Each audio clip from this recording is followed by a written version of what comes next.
Guys welcome back to my YouTube channel. কি খবৰ? আশা কৰোঁ সকলো ভালে আছে আৰু আমাৰো ভালে। আজি 5 জুন, সকলোকে বিশ্ব পৰিৱেশ দিৱস শুভেচ্ছা জ্ঞাপন কৰিছোঁ। আৰু সকলোৱে জানে গছ থাকিলেহে মানুহ থাকিব বুলি। এই উদ্দেশ্যেৰে সকলোৱে আজি এজোপা হ'লেও গছ ৰোপণ কৰক, বৃক্ষৰোপণ কৰক। আমিও কৰিম, সন্ধিয়াকৈ কৰিম। এতিয়া বহুত ৰ'দ পৰিছে, এতিয়া যদি পুলিটো ৰুই দিয়ে শুকাই যাব, তাৰ কাৰণে সন্ধিয়াকৈ ৰুম।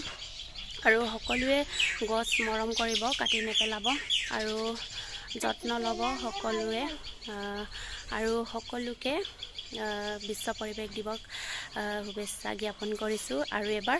আৰু বিশ্ব পৰিৱেশ দিৱসৰ বিষয়ে মই অকণমান আপোনালোকক ক'ম বুলি ভাবিছোঁ। আৰু যদি মোৰ ভিডিঅ'টো ভাল লাগে, লাইক, শ্বেয়াৰ, ছাবস্ক্ৰাইব কৰি দিব আৰু ভিডিঅ'টো শেষলৈকে চাব। আজি 5 জুন বিশ্ব পৰিৱেশ দিৱস। জনসাধাৰণৰ মাজত পৰিৱেশ সজাগ সচেতনতা বৃদ্ধি কৰাৰ উদ্দেশ্যেৰে সেই বিশ্ব পৰিৱেশ দিৱস পালন কৰা হয়। আজি যিহেতু বহুত গৰম পৰিছে, ওলাবই পৰা নাই বাহিৰলৈ, আৰু দুজনীটো ঘৰৰ ভিতৰতে এনেকৈ টাইম পাছ কৰালোঁ। যিহেতু আজি বিশ্ব পৰিৱেশ দিৱস, তাৰ কাৰণে মই ড্ৰয়িং বুকত এনেকৈ গছবোৰত কালাৰ দিবলৈ দিলোঁ দুজনীটোক, আৰু লগতে ময়ো এটা গছপুলি আঁকিলোঁ। আৰু 2023 চনৰ বিশ্ব পৰিৱেশ দিৱসৰ মূল বিষয়বস্তু হ'ল প্লাষ্টিক প্ৰদূষণৰ সমাধান। প্লাষ্টিক প্ৰদূষণ বৰ্তমান সময়ত এটা ডাঙৰ সমস্যা হৈ পৰিছে। গতিকে সকলোৱে প্লাষ্টিক ব্যৱহাৰ কৰাটো কম কৰিব লাগে আৰু সকলোৱে গছপুলি বেছিকৈ ৰোপণ কৰিব লাগে। গতিকে পৰিৱেশ সুস্থ ৰখাটো সকলোৰে কৰ্তব্য বা দায়িত্ব বুলি ভাবিব লাগে।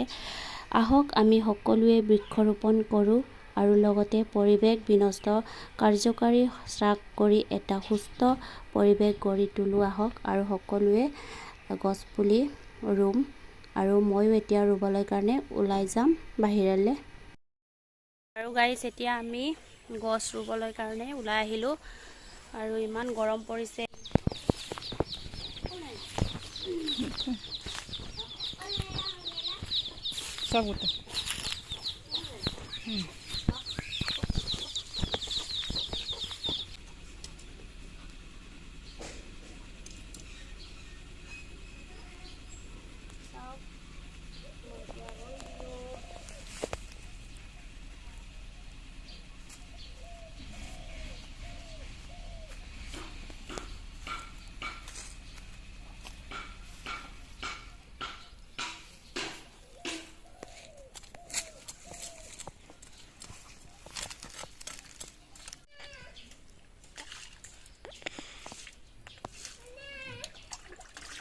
ফুলকেইটাকো পানী দিছোঁ অকণমান ন।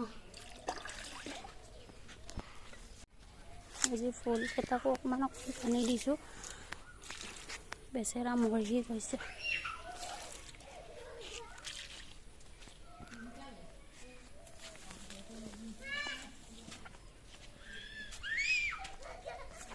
খেলি আছে।